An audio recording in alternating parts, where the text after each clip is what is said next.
Welcome to the MetPro Method podcast. I am your host, Crystal O'Keefe, and today I'm joined by MetPro Coach Amber Velasquez. And today we're discussing how to read a nutrition label. Amber, thank you so much for joining me today. Yeah, thanks, Crystal. Thanks for having me. I'm excited to educate everyone on how to read a food label. Me too. So let's just start with the basics. Why is it important to understand how to read a nutrition label? So I would say the most important thing to look at on a food label is the serving size. It's really important to make sure that you're not just mindlessly eating, because a lot of times a package comes with multiple servings in one box or container. And right, so sometimes you get like something and it's like, okay, if you eat like an M&M, that is your serving. Like it's like you have to be really careful, right? absolutely. And so, really being mindful of what that one serving size provides will help you from overeating. A lot of times, like if you just grab a bag of chips, you eat the whole bag, but really that was 4 servings worth. Like you have to quadruple the calorie amount, the fat amount. And so that can really add up over time. Yeah, that's super depressing because it is surprisingly easy to eat large portions of things that are not healthy for you and they taste amazing. Chocolate is my downfall. Oh, I can agree with that. I love some dark chocolate. And ice cream. I swear there's always room for ice cream. It goes down so easy and there is nothing healthy in ice cream. Nothing. Nope, not really. It's just a bunch of added sugar. So, okay, besides serving sizes, are there any specific things that you should be looking for on a label? Yeah. So, besides the serving size, I also like to start with the calories. So depending on what my goals are, if I'm looking for a low calorie snack or a high calorie meal, then that's one thing that I like to look at. So like, for instance, a no calorie food has 5 calories or less. So even though it says no calorie, it can still have up to 5 calories, which is really minuscule. A low calorie food is anything under 40 calories. So if you're following MetPro and you have those free foods list, all of those have under 40 calories. So those are all low calorie options, and some are healthier than others, of course. So you still have to be mindful of what you're actually eating. And then a moderate calorie food is around 100 calories. And then anything 400 calories or more is a high calorie food. So you definitely want to keep that in mind also. Is that per serving? So like all the numbers that you're giving, is that per serving? Yes, that is per serving. And then on the newer food label that came out, if you look on the right-hand side, it will also give you the total amount for the entire package. Oh, okay. And that's what we really need to be looking for, because I know that MetPro has a significant free food list, but let's be honest, how many of us are like, I'm going to sit down and eat some broccoli while I watch TV? Exactly. And unless I can dip it in some ranch, I'm not going to choose the broccoli either. So how do you know how many fats or carbs or protein are good for you in a given food whenever you're purchasing it? Yeah, so I always like to start with the ingredient list, and I try to find things that have nothing but whole ingredients. So I try to avoid all of the added fillers and preservatives and things like that, even though some of those do serve a good purpose in helping keep the food fresh for longer and not spoiling while it sits on the shelf. So there are benefits, but there are also a lot of downfall to that. So I try to look for things that have whole ingredients, like chicken breast as the main ingredient, or a vegetable, or whole wheat rather than like white enriched flour. Those things make a difference because those are actually giving you just macronutrients that are clean overall and not full of all this stuff that we don't need. And you can tell it's a main ingredient if it's one of the ones at the very beginning of the list, right?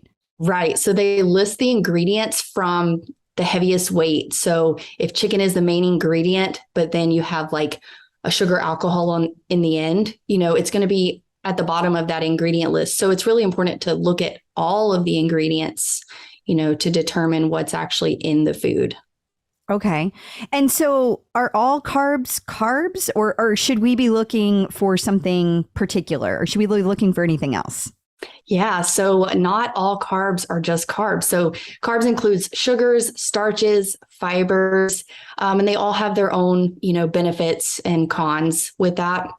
So, sugars, it can include added sugar. So on a food label, now that they've released the new guidelines, they include added sugars, and that is basically in the form of table sugar. So if you see 13 grams of added sugar on a label, would you go and mindlessly eat 13 grams of sugar?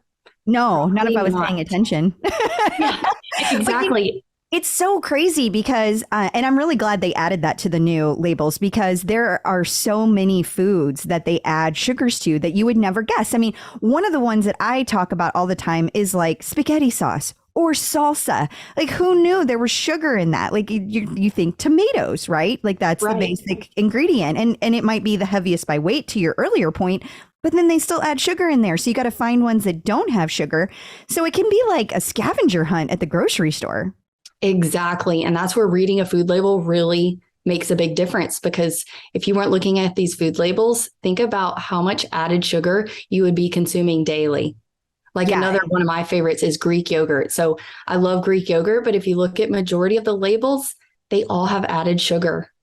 Which is crazy. Now I think that, is it Oikos? Is that how you say it? The Oikos 000. Yeah, they don't have any that Exactly. added, and I like that brand because of that. Yep. But then like something that I've always struggled with, and it's MetPro has really helped me with this, is that because you get used to those added sugars, some of those foods don't taste as good because you're so used to having added sugar and everything. But MetPro has really helped me because, to your earlier point about like eating whole foods and like having things that are really natural, now things taste better without all the added sugar. But you kind of have to kind of get that out of your system before they start tasting good. Right. Exactly. No, I completely agree. They say sugar is very addicting, and I 100% believe that, because when you're used to having it and then you try and go cold turkey without it, you have withdrawals, you get headaches, and you have that craving. So, slowly starting to decrease the amount of added sugars that you're having will ultimately lead to you feeling better overall. So, it's really important to look at that section on a food label, and I'm so glad they added that. Me too. Now, how do you handle it if like you go to get something, let's say you're getting it for dinner, and maybe you got a pre-prepared meal because you're busy, etc. But now the serving size doesn't match the kind of meal that you're looking for. What do you do? So in that case, I would, figure out what exactly serving size I need for the meal that I'm going for. And then, I would just alter the macronutrients to start with. So say I chose a food with 10 grams of protein, but the meal that I'm going for, I need 20 grams. Then I would just double that serving size. But then you have to be mindful with that. You're also doubling the carbs, the fat, the sodium. So, it's really all about the more whole food you're choosing, the less of the sodium and trans fat and saturated fats that you're getting in that. So, that's where whole foods comes into play as well. But, you can double the serving size, and sometimes it can still be beneficial depending on how much of that food that you need. Yeah, and I think that that's a really good point. So if you're doing MetPro, particularly if you're a beginner, and we have a whole nother podcast just about this that Megan went into really great detail about how to do different recipes at different levels, like how long you've been with MetPro. I feel like when you're first starting out, that's another really good reason to kind of use simple ingredients and kind of keep all your food separate. So for instance, for dinner, having chicken and let's say some broccoli. And if you have carbs in your meal, like a sweet potato, and kind of measuring all those separately, that's going to be a lot easier than going to the store and looking for some kind of frozen meal or some kind of meal that's already prepared that has those same things in it, because they're probably going to add butter. They're probably going to add a bunch of things that you wouldn't add at home. And now it's much more difficult for you to control your portion sizes. Exactly. And along with that too, those prepackaged meals, like say you go and get a lasagna in the frozen section, you don't know how much. It doesn't say it provides 1 cup of ground beef in it. It just has ground beef on the ingredients.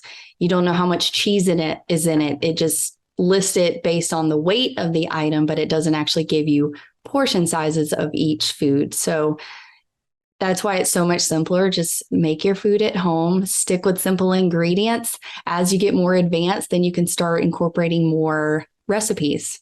Yeah, that's a really good point. So, what about fat types on the label? I've noticed this, and there's so many. I feel like it's so confusing. You've got fat, you've got saturated fat, you've got trans fat. What does all this mean? What should we be looking for? Yeah, good question. So, you know, trans fat is your worst enemy. So that would be the most unhealthy. And, food items, they can claim on the package that it's zero trans fat, even if it has up to half a gram. What? So they can still sneak that in there. So the guidelines are very, flexible for that, which Yeah. is, it's very deceiving because if you're trying to avoid all trans fat, it says 0 grams. And if you're not fully understanding what you're looking for in the ingredients, then you're still consuming those trans fats. And those are the most unhealthy. As far as saturated fats, those are less healthy than your unsaturated fats, but you still need some of them in your diet. You just want to limit the frequency of eating those. And your saturated fats come from your animal sources. So like beef, pork, full fat dairy, even your tropical oils like coconut oil and palm oil, which can be deceiving as well because there's been a fad where people have been using coconut oil to cook all of their food in. Right. Yeah. You hear coconut oil everywhere these days. Yes. Add coconut oil, add coconut flakes. And so, yeah, that's how do how do you know how much is good? Exactly. And so, with that, I just say be mindful. You can use it occasionally, but I wouldn't use it for every meal. Swap it out for some of your unsaturated fats like your avocado oil, your olive oils, your nuts and seeds. Those all have the healthier fats. And those also provide omega-3s, which are essential for our bodies, but we have to get it through food. Our bodies cannot produce omega-3s on its own. So things like salmon, your fatty fishes, nuts and seeds, those are all great sources. And you want to include those at least a couple times a week to make sure that you're meeting your body's needs for omegas. Well, that's a really good point. There's a lot of things that our body can't produce, which is why it's good to have a variety of foods, fruits and vegetables, and eat the rainbow, as they say. Exactly. So what about the ingredient list? I know you touched on this earlier, but is there anything else that we should be like specifically looking out for on the ingredient list? Yeah. So a lot of times if it says there's no sugar, they often include like sugar alcohols. So one of the most common is erythritol. That will be in the ingredients, and it'll show that it includes sugar alcohols, but those can often cause like an upset GI system. So it may lessen the calories, but you may suffer the consequences as far as like you may have gas, bloating, diarrhea, upset stomach, and so those aren't the most positive side effects that you want. So is it better to consume real sugar rather than the sugar alcohols? In my opinion, I think so, because it's more in its truest form. Yeah, and erythritol is used in all of the like sugar-free candies and sugar-free desserts. And so that's just one thing that you have to look at in the ingredients list because it's not always like the obvious. Yeah, you see sugar-free and you're like, oh, well, then I can have as much of this as I want. And then to your point, because it can cause GI distress, that can ruin the rest of your day if you're not careful. Oh, absolutely. And, in higher amounts, it can affect you for a couple days. So yeah. be careful. Yeah. I remember, I'm aging myself here, but a long time ago, whenever sugar-free ice cream was like really going through a fad in like the 90s, and I had some for the first time in my life, and I was like, oh, I can have as much of this as I want. And let's just say it wasn't a great night. Yeah, definitely. I can only imagine. So what else should people know when they're reading nutrition labels? What have we missed? So I'd like to cover like the percent daily value. So that's often like confusing for people. Absolutely. And if you notice, like protein doesn't have that. And neither does trans fat, which is weird. But that just means like it's based on a 2,000 calorie diet, which nowadays hardly any Americans are eating 2,000 calories with today's diet culture. we're well under eating that. And so this is really just a guideline. It's not really a good reference point. But if you're looking for something that has, a good source or a lot of a certain nutrient, then you want to look for something that has 20% or more on that percent daily value. So like your vitamin A, if it has 20%, that's a good source of vitamin A. If it has 5% or less, it's not a good source. So if your goal is to get more vitamin A, that's not going to be the food that you choose for that reason. Or like if you're trying to get fiber and it says added fiber, but if it's only a couple percentage points, that's not, it's there, but it's not really doing what you're looking for it to do. Right? Exactly. You want it to be at least 20% or more if you're looking for that high fiber food. And typically anything with 3 to 4 grams is a good source of fiber, particularly. Yes. Okay. Mm-hmm. Okay. Yep. What else? What else should we look at whenever? So we're looking at you're saying that people don't eat 2,000 calories a day. And when you say that, you mean like they're probably eating closer to 1,200 or 1,400, unless they're eating like a diet of a lot of fast food or a lot of high fat. They might be eating more than that. But the average person, I know I was definitely under eating. I was probably eating like 11, maybe 1,000 calories whenever I first joined MetPro. Mm-hmm. And that means every serving size really needs to be taken, kind of cut it in half, right? Right. Definitely. And so then if you're looking for a high percentage of that nutrient, then you're going to want to double that. So that's when it really, the percent daily value it's confusing for most people, but in general, it's a good guide if you're looking for something like high fiber. And the reason that protein doesn't have it is because the average amount of protein for each person is so different. Everyone is individual when it comes to that. Interesting. So the FDA does not have guidelines for protein. Like they don't say, Amber, you should have this much, or, and how that's really fascinating, because you would think that with all the other things that they give us, daily percentages of, they would have protein kind of down. So you need to probably talk to either your MetPro coach or a nutritionist or a dietitian to kind of figure out what is a good range of protein for you then. Absolutely. And it all depends on your activity level. If you're a marathon runner, it doesn't necessarily mean that you need additional protein. But if you're in a sport of powerlifting or something like that, then, you'll need added protein. And so that's why they don't put the percentage, because it varies so much for each person. It's not an average. Interesting. All right. So that was a lot of really good information. Is there anything else that we want to make sure people know that we might have missed today? Definitely. So I want to touch on sodium. So sodium is a big one because according to the American Heart Association, 9 out of 10 Americans consume too much sodium each day. So it's recommended that if you're healthy, don't have any issues with high blood pressure, then your limit is 2,300 milligrams per day. But the average American consumes around 3,400.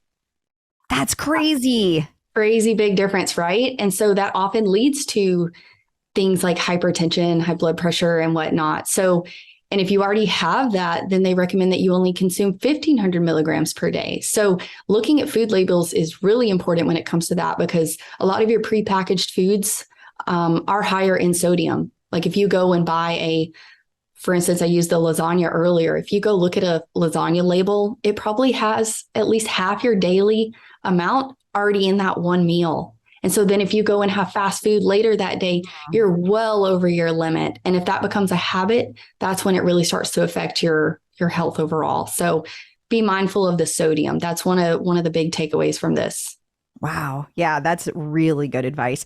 And if you are eating kind of a MetPro diet where you're working with a coach or you're using the app, the basic app, a lot of those whole foods are going to have no sodium in them, or, just natural sodium in them. And so you're kind of looking at almost the opposite end of the problem. If, you have to be careful if you're an athlete, if you're working out a lot. So that's another thing you want to talk to your coach about, to make sure that you're getting an adequate amount of sodium, particularly if you do a lot of endurance sports or long workouts.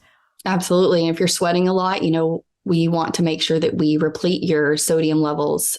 So that's why working with a coach, make sure you're letting them know, like, all of your activities and how much you're sweating and the environment that you're exercising in. If you live in a hot, humid climate, you probably need more electrolytes and sodium than someone who lives in Alaska and they're exercising. So, letting your coach know all of those things is super important to help make sure that you're not under consuming the electrolytes.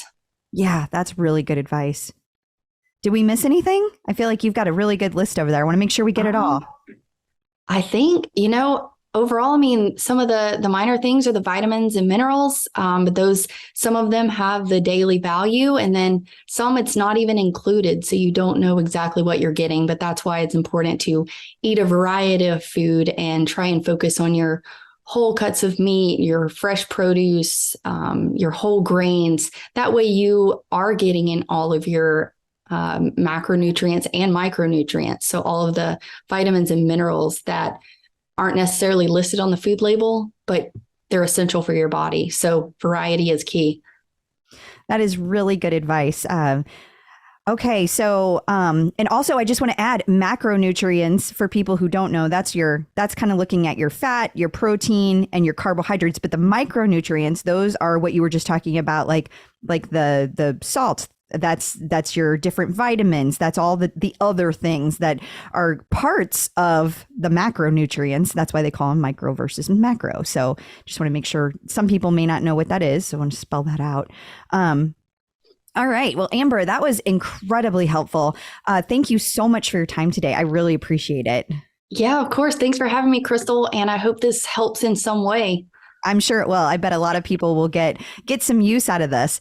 And listeners, that's actually all for this week. So you can find all the MetPro Method episodes anywhere you get podcasts, or you can go to metpro.co/podcast. Please be sure to follow the show and rate and review, because that lets other people know what they can expect. You can learn more about MetPro at metpro.co. I'm your host, Crystal O'Keefe, and I will be back next week. Until then, remember, consistency is key.